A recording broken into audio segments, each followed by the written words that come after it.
May aga sa tanan. We're going to have Ilonggo para diretso. Mga utod, bala nyo ang time is life. Kung nagaka-late pagyapon kita, butsing ganon, hindi kita qualified para sa pag-abot sa Ginoo.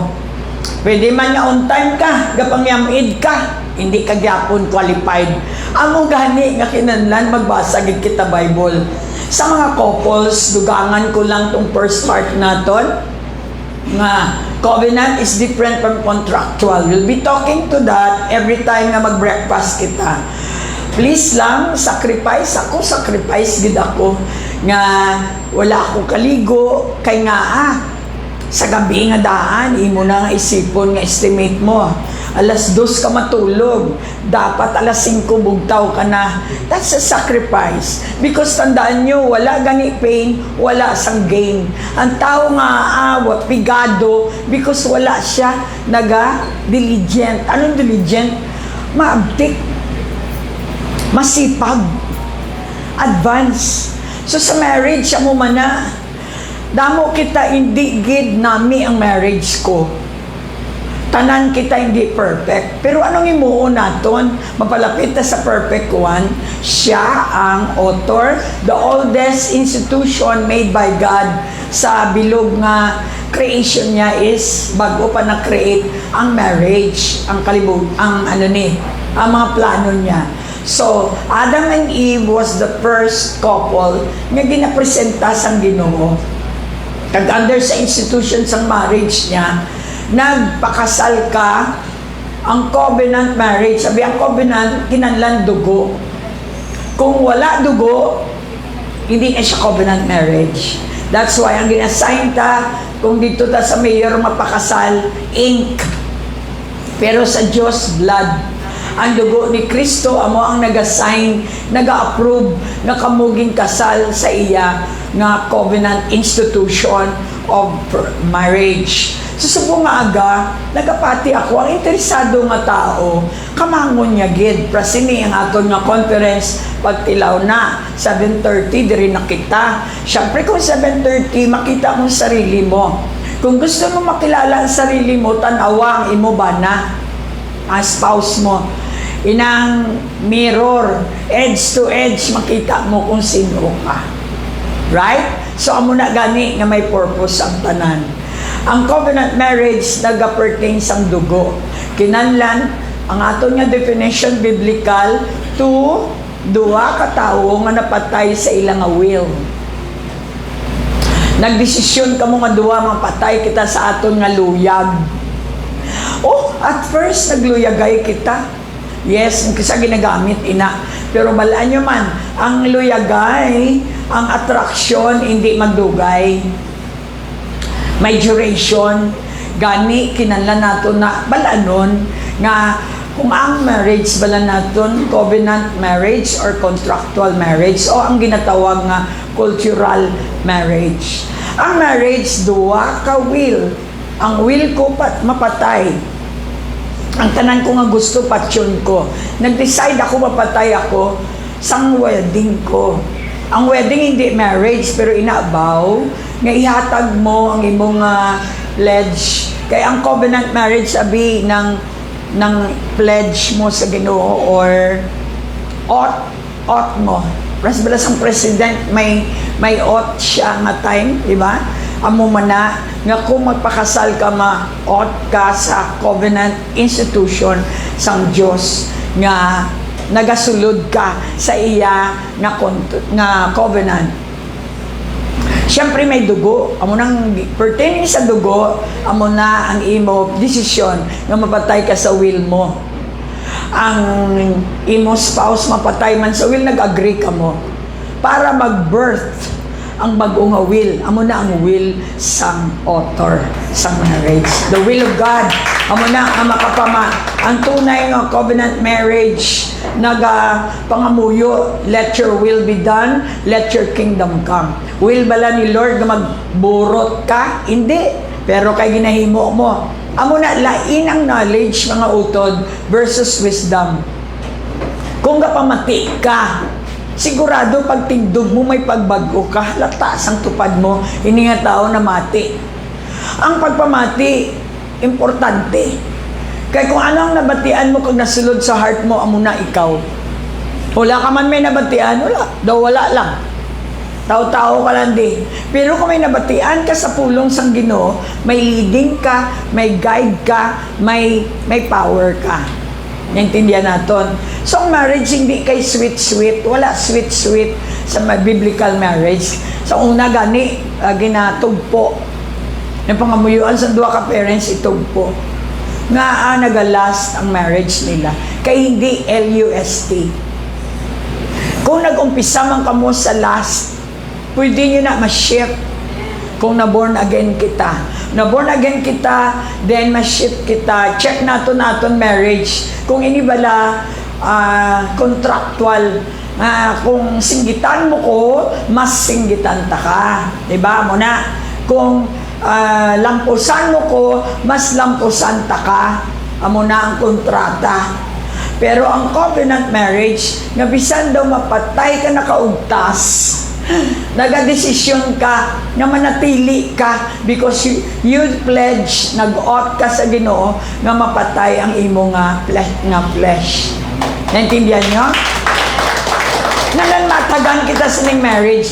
Kag ang lalaki, siyang gapangita pamaagi. Paano niya mapalipay ang asawa? Hindi kay asawa ang magpalipay sang bana. Of course, natural, may compliment ka mo. Hindi nga puro, kayo abi, gahulat ka sa imo asawa. Hindi si Jesus, amo ang bana. Hindi siya magulat sa church. Napatay gid siya iya para ano? Buhion niya ang asawa. Palipayon niya ang asawa. Amo na ako last days ko sa akon nakabuhi. Ipagagamit ko gid ang ako nabalaan. Nga hindi man ako nagkaroon sang perfect na marriage, pero hoping hindi man perfect ang ma-aim nyo, at least you can be a better. Maging mas maayo ka mo kaysa sa akon ang marriage ninyo. Because hindi man na all throughout sa marriage ba, ang salvation manggid ang importante. Ang marriage, kung ano kabudlay, ginagamit sang Ginoo para salaan or test sang imo salvation. So kinahanglan balanon talang ano bala ang mga points nga dapat natin mabalaan sa covenant marriage. Una-una, nagpakasal ka sa Diyos. Ang mga ganit kung di ka born again, why ka pakasal sa Diyos, ang marriage mo will be contractual. It's going to be a hell marriage. Damo, kita nyo man sa mga artista, why gadugay. Di pa hibi-hibi pa na. Amo na mga religious ng mga tao, ngayo, patawad, buwas naman. No? Na sorry gid man, sorry. Pero pagkabuwas agad, the same.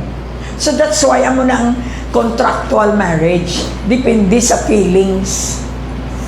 Sa umpisa sa feelings kita. Pero sa uli, dapat mapatay ang feelings. Kaya kung hindi, mapatay ang marriage mo. Kung buhion mo ang imong will. Kung hindi nyo patyon ang will nyo, nga duwa, mapatay ang marriage nyo. Kung gusto nyo mabuhi ang marriage nyo, kinahanglan mapatay ang will nyo nga duwa. You always think ang covenant marriage, ginaisip mo ang makaayo sa imo spouse. Wala ka na. You die like Jesus on the cross. Laing man buot mo, imo na lang i-offer kay Lord. Tapos, para sa ikaayos ang spouse mo.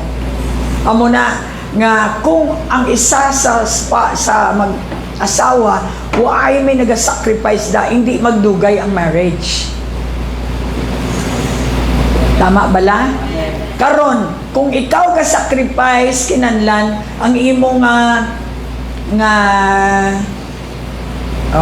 kay ang Diyos naton source, sustainability power mo. Kinahanglan mo na paigtingon. Kay nga, dugay pa mapatay ang partner mo. Kay siling sang Ginoo, nga mapatay kita tanan. Kung mapatay kita, patay na aton nga marriage. That's why you can remarry. Pero, it does not guarantee nga mapatay ang, not unless passion mo, di nakasala ka. Kinahanglan nga kung mapatay ang imo partner, dito ka lang may freedom sa institution nga ginsudlan mo. Otherwise, ginpatay mo ang imo covenant sa Ginoo. Kung may plano ka magseparar, unahon mo gid isipon, masiparar ka sa Dios. Amo na gani triangle. Kinahanglan naton siyang head, siyang utak, siyang author, siyang coach sang marriage. Kaya kung hindi kita magpa-coach, hindi kita mag-stay as God wants you to stay. Nga ano ang purpose niya sa marriage institution? Nga ini, to build a family that is stronger. Ano naman ang iyang purpose sa family? To build a society nga godly. Ano naman ang society? To build a nation that is godly. Palakpakan nato ng Ginoo. Kung wala kami nabalaan, palagpat na mo, bisan tigulang ka na, way timo kabalo kung ano ng covenant marriage nga na, palagpat ba pagbugtaw mo, tama na makakaon ka, tama na makatulog ka, kag mapatay ka. Mutong ambal gani dito, nga, uruton mo man ang kwarta sa kalibutan, tapos, anong matabo? Ibilin mo. Siyempre kung mapatay ka, ibilin mo to tanan ng mga kinayudan mo. Huwag ka nagsimba kay manti para magdamo kwarta mo. Kada simba ang sabat mo, pirma, may trabaho ako. May ara kami business, may ano kami. Ikaron, naurot mo na. Amo to siling ganis ang rich man sa Luke chapter 2, nga nagsiling siya, nga ako, ang goal ko, magtipon ako sa damo nga kwarta, mabakal ako sini, amuni, para magdamo akong kwarta. Kaya para I will be happy, I will be merry, and die. I will enjoy and die. So kung mo ng goal mo, ang sabat ni Jesus, buang-buang ka. Buang-buang ka. Kaya pagkapatay mo, wala ka may madala. So ibilin mo naman na, ibilin mo ang bilinan mo, amo man ang imuon niya, mag-marry and be happy. Kag makaproduce ka sang mga buang-buang. Anytime ma-off ang aton nga electricity, but I believe this is a big chance for me na nakasulod kita sa air para malabot ka mo sa mini marriage. Bago ka mo maghiwalay, kamati ka mo anay sa live stream. Kung may plano ka mo mag-divorce, mag-separate, pamati ka mo anay sa pulong, sa altar, sa institution of marriage, because He can coach you. Kung magpa-coach ka mo. Kag nagapasalamat kita sa Breakfast Fellowship, nga kung nagasuporta tani kita sa ministry nga ni, Sabado pa lang excited ka mo kung anong inyong assignment. Ina-announce ko, mga utod, ang BCF, ginapanagaan ko na sa assignment, kaya mo ina ang inyong inheritance. As a mother, as a parent, spiritually, kapangatag na ko duta. Ano ang duta? To till a garden. Ang inyong assignment, pag hindi nyo na giningatan, madula. That's why sa Israel, bawal magbaligya duta. As long as you live, istar ka da, pero hindi mo na mabaligya. Amo na ang principle sa langit. Amo mani ang sa born again. Tagaan ko kamo assignment, itil nyo na. Kay bilog sa lifetime nyo, dra kamo makakuha sang kinahanglan nyo.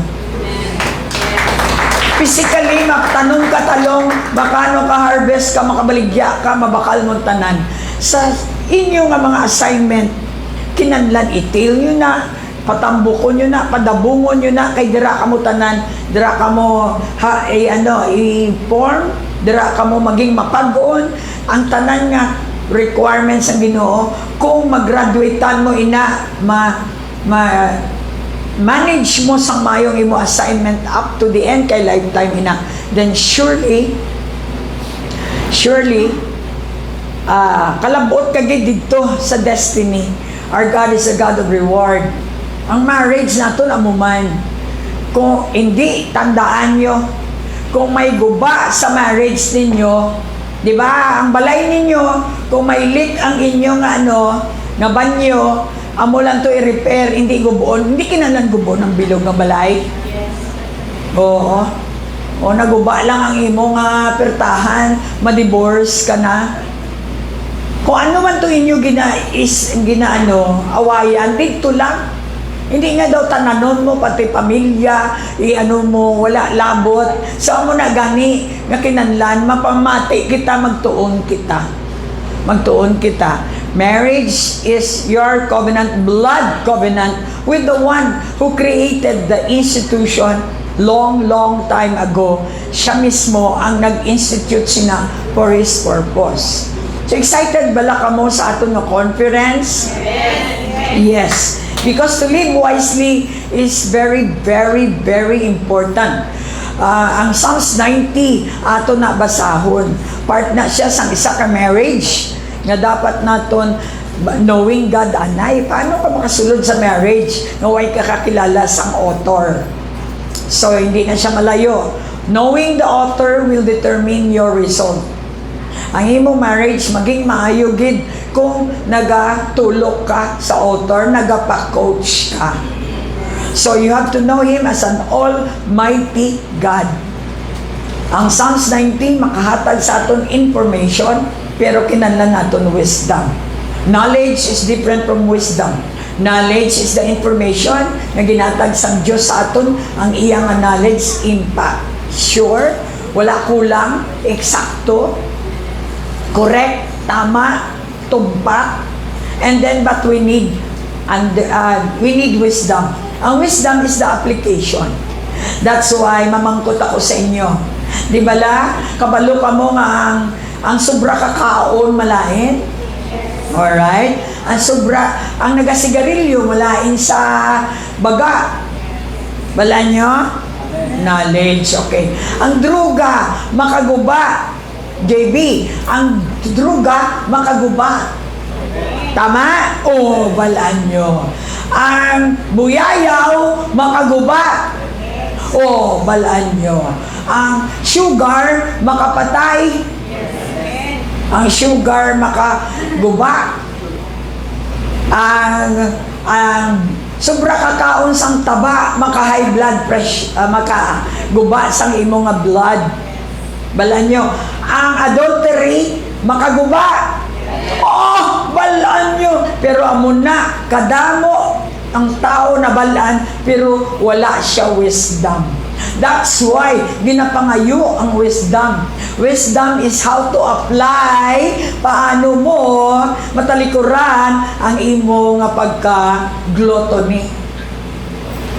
Balaan mo ang gluttony sala, tapos galibog ulo mo nga ang hindi ka spirit-filled, kay food-filled ka.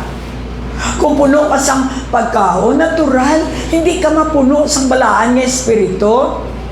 That's why fasting is very important. Kaya kung mag-fast kita, makabati kita sang boses sang Ginoo. Pakuno-uno ka kung wala ka Holy Spirit. Amo na ang pinakabudlay sa tanan. Very important ang ang Trinity nga maintindihan naton. Kaya ang function sang Dios amo na ang kinahanglan ta bilang born again believer. So bilang covenant bearer, kay ikaw nakasal ka gid man, nagpakasal ka sa pulong hindi dito kay mayor, kadali lang kay mayor.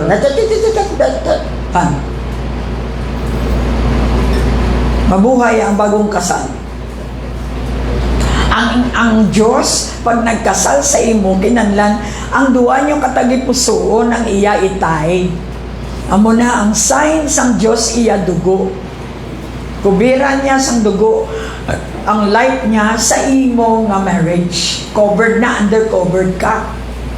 Kung nagpakasal ka sa iya nga marriage law or institution, covenant. So again, anong natunan ta karon? Ang covenant may dugo. Kung sila Pulapok at si Magellan, ginambal ko sa inyo, may dugo ang covenante.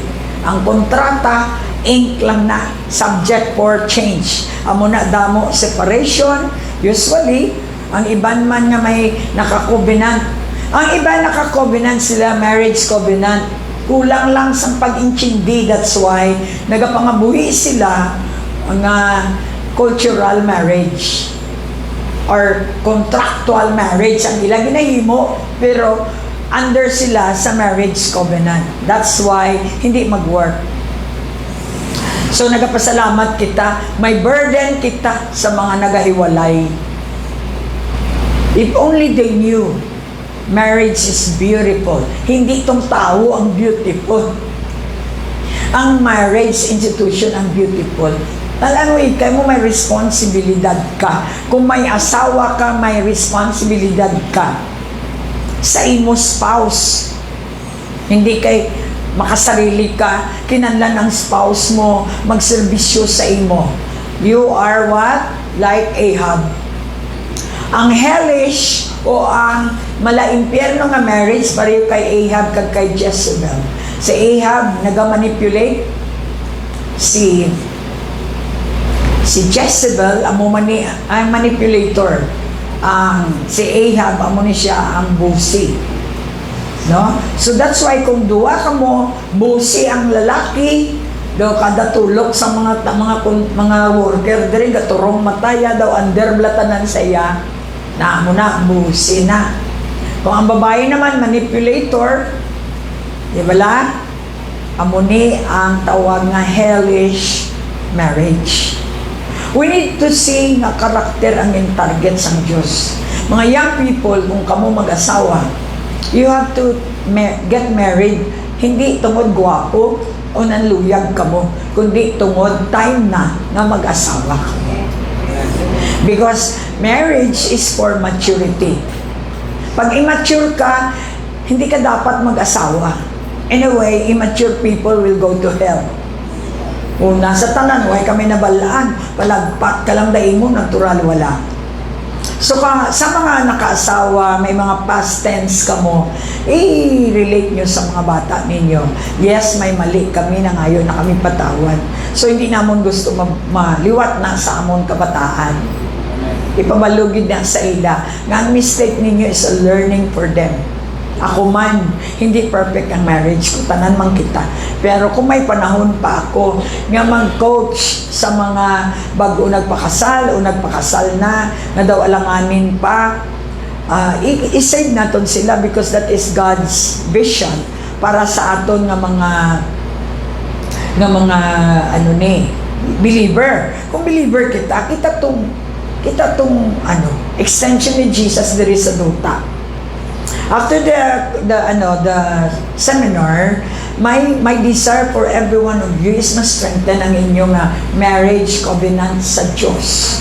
So bisan single ka, mapakasal ka. That's why we have what? Baptism.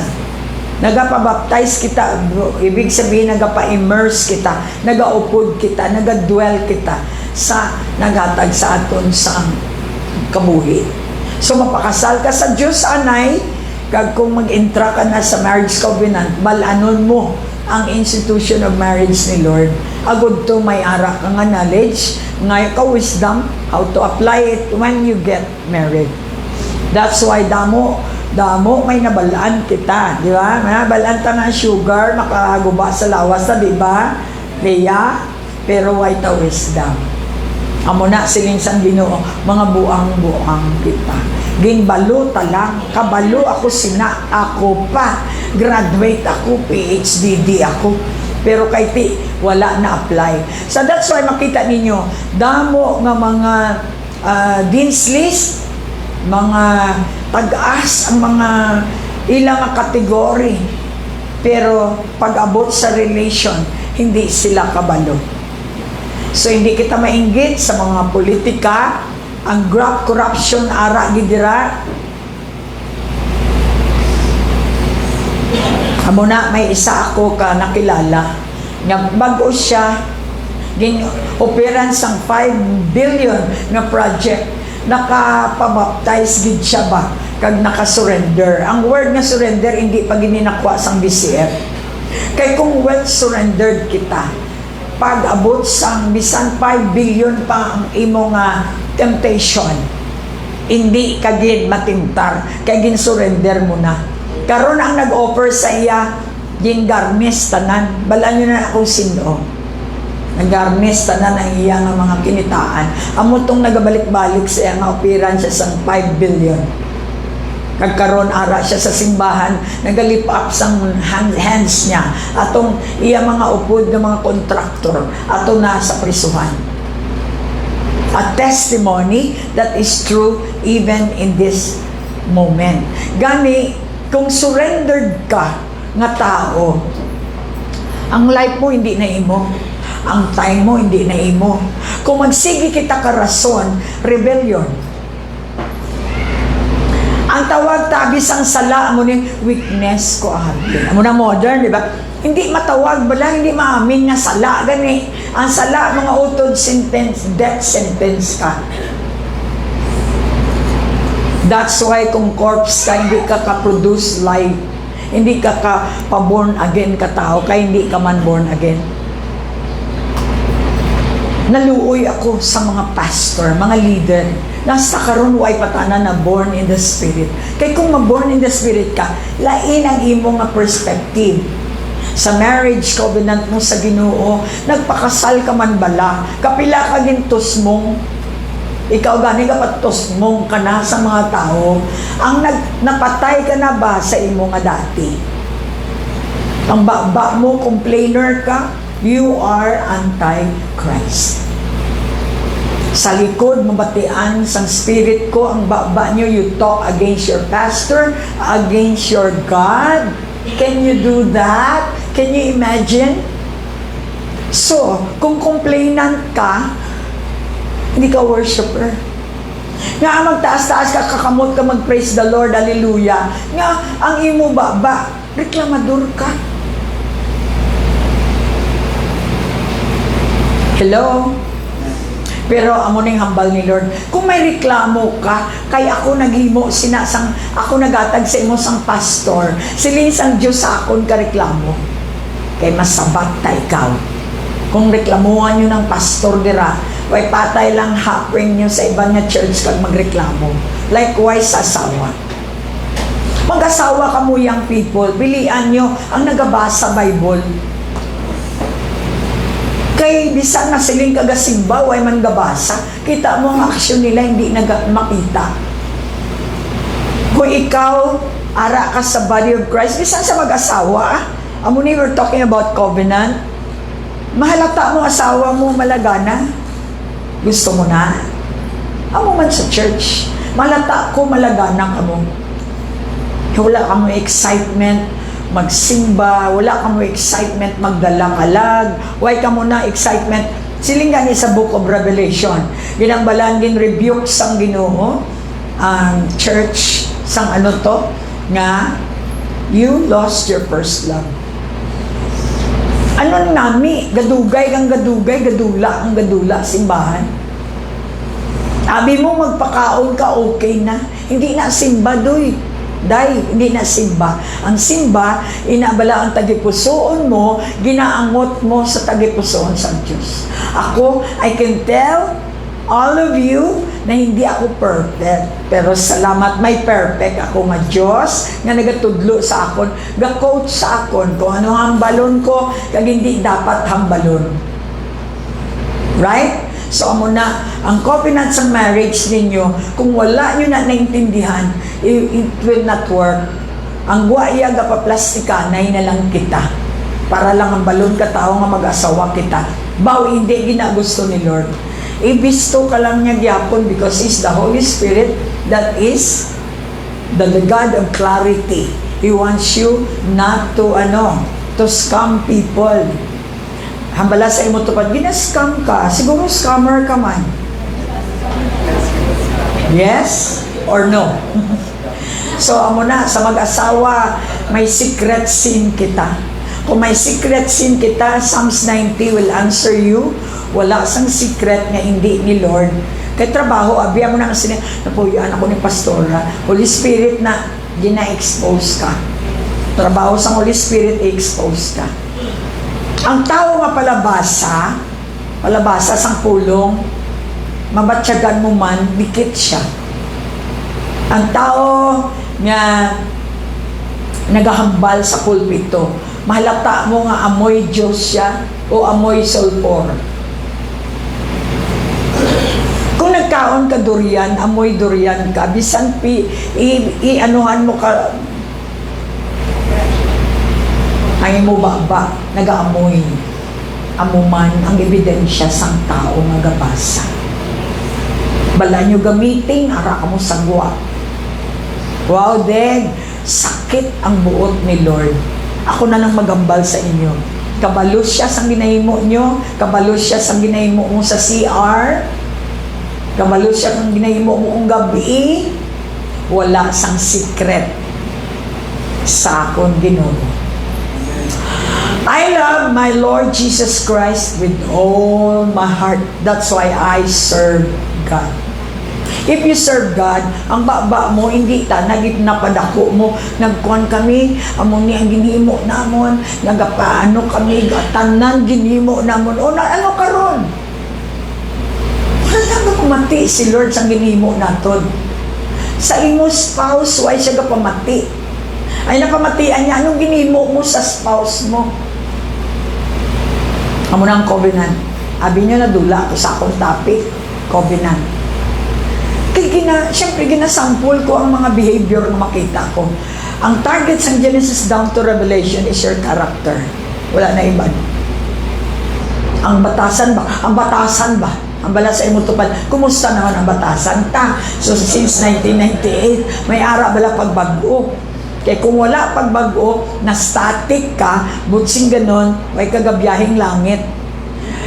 Marriage that is made in heaven is a marriage that is full of death.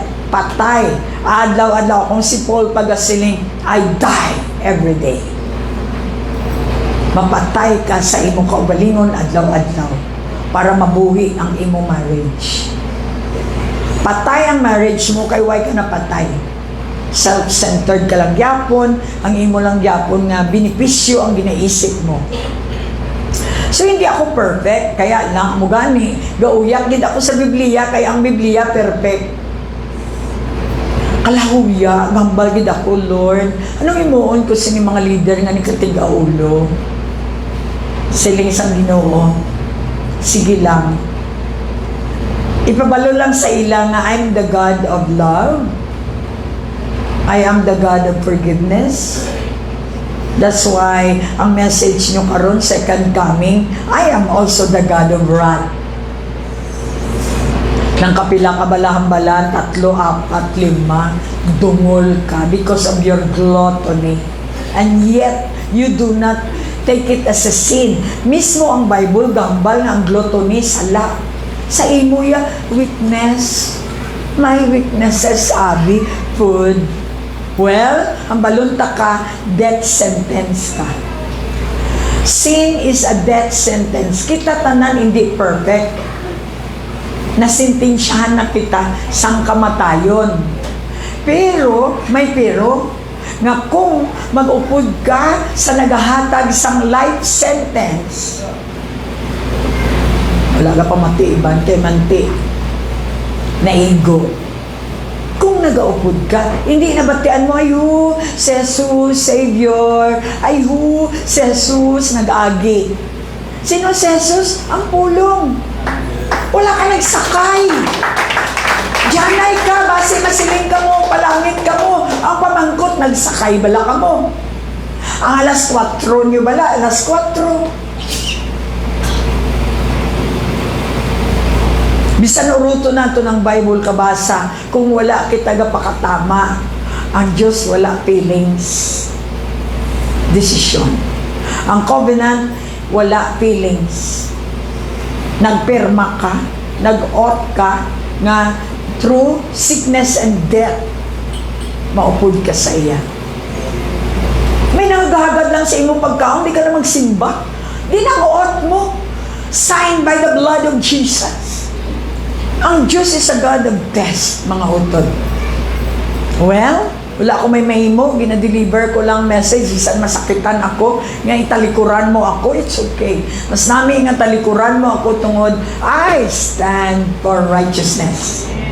Another, mag-take down notes, wala ka mo, wala ko na fall in love sa bana ko.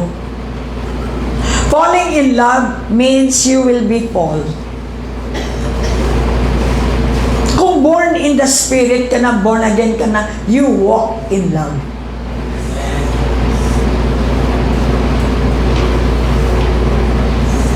Nagaupod ka sa Diyos na pagigugma. Kaya hindi ka kapagigugma sa isig katawo mo kung waay ang Diyos na pagigugma. Kita nag-join mo, kita, I'm fallen for you, finally, my heart give in. So ano ba sing ganon? Nahulog ka. Dayon, balaan mo gid ang, ano bala, yung mga may kiliti-kiliti pa. Tama ba? Amo na ang siling nga covenant marriage ka, pero ang mentality mo is cultural marriage or contractual marriage. Ang hellish nga marriage mo ni, ang lalaki busi, ang babae manipulator. Kung palangga mo kung labhi panty ko, Jezebel na. Kung ako sa inyo, i-check nyo inyong ang asawa, mag-check upanay kita, para bago kita magatubang sa Ginoo, why kita sang, wala kita sang blemish, hindi sa Diyos. Mugay na iga pa correct kita iya, kay hindi kita perfect. Hikay mo na ba na mo pa mang labas ang panty mo, my God, my Lord, my Savior. Wala ka sa contractual marriage ka man. Kay kung covenant marriage ka, natural. Okay lang na, kay tip lang mo, asawa mo. Pero nang tigulang na ka mo, ikaw lang yapon, slavery na iya. Ang babae naman niya gapang slave. Ba, taga-Ehipto ba? Tama bala? Namigid magbasa sang Bible. Ako ga-enjoy ako, kay nakita ko ang akon batasan. Bago ako diri nagatindog, bago ako mang-rebuke, kag mang-correct, nakita ko ng akong sarili. Hindi ka tagaan nila, amo na away ka pang rebuke, kay manti ikaw re-review kung kaman. Munambal ko, sino gahimo sang balay homemaker kita, ang babae, hindi lalaki. Ang lago mo nagpantal daw, laton mo pa ba na mo maglaba? Nakakita si Lord sina. Amo na ang tunay mo nga worship. Hindi ito magkanto diri kag mag-amuha mo na. Intindihan nyo? So that's why mga utod, with all respect sa inyo, wala ako nag-platform sini para tiruhon ko kamutanan, kundi ari ako para ipahaplak sa aton tanan ang aton nga marriage hindi tama. Para kung sino man ang gusto magpatama, you are welcome sa platform nga ni. Kag kung palangga nyo gid ang church, mabatyagan sang pastor mo. Ang bala sa imong tupad, kung palangga kakabana mo, mabatyagan mo. Malamig pa sa Sprite.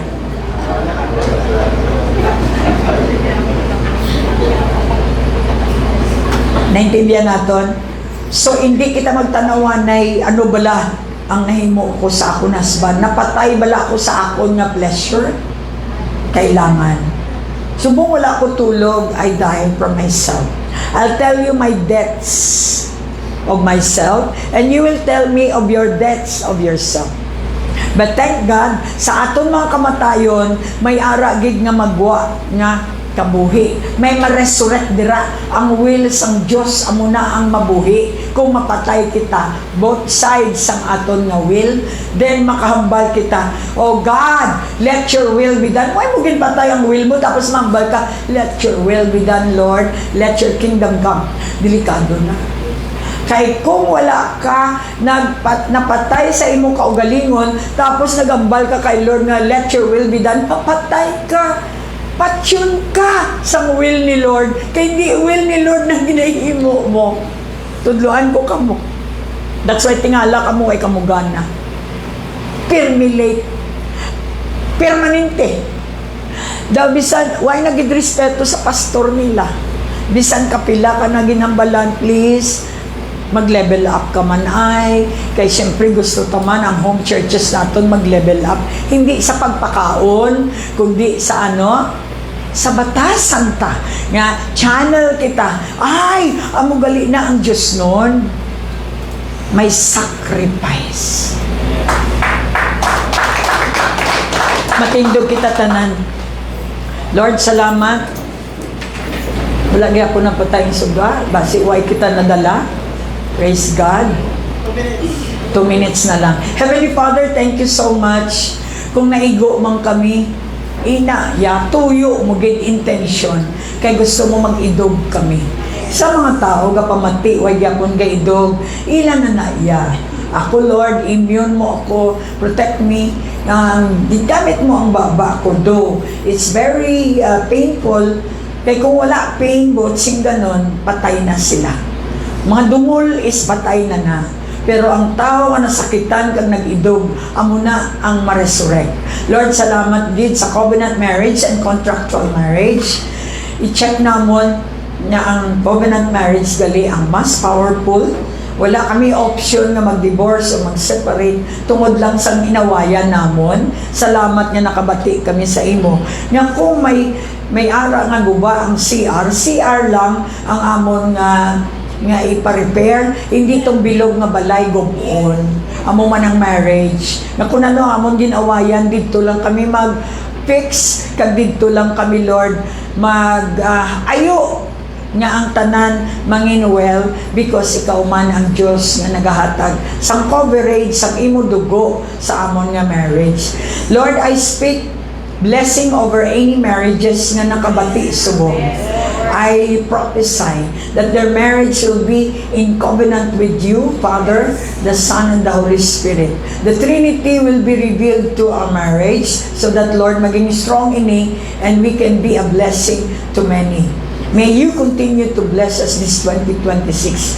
As we start this year, start right so we will end up right.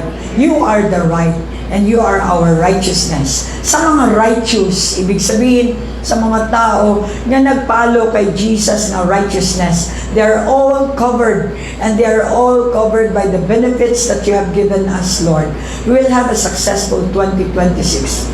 I prophesy there will be a breakthrough of their finances. And we will enter into the overflow because that is your promise. Those who believe in you, follow you, Lord, and really crucify themselves to the cross, they will enter into your rest. This is my prayer and prophecy, and I believe this year is gonna be a year of fire, a year of love, a year of success for the Victory Christian Fellowship. This is my declaration and prayer in awe of my covenant to you as my God. I love you, Lord, with all my heart. In Jesus' name we pray. Everybody say, Amen. Greet one another with the love of God. Okay, diretso na kita dito sa purity. Praise the Lord.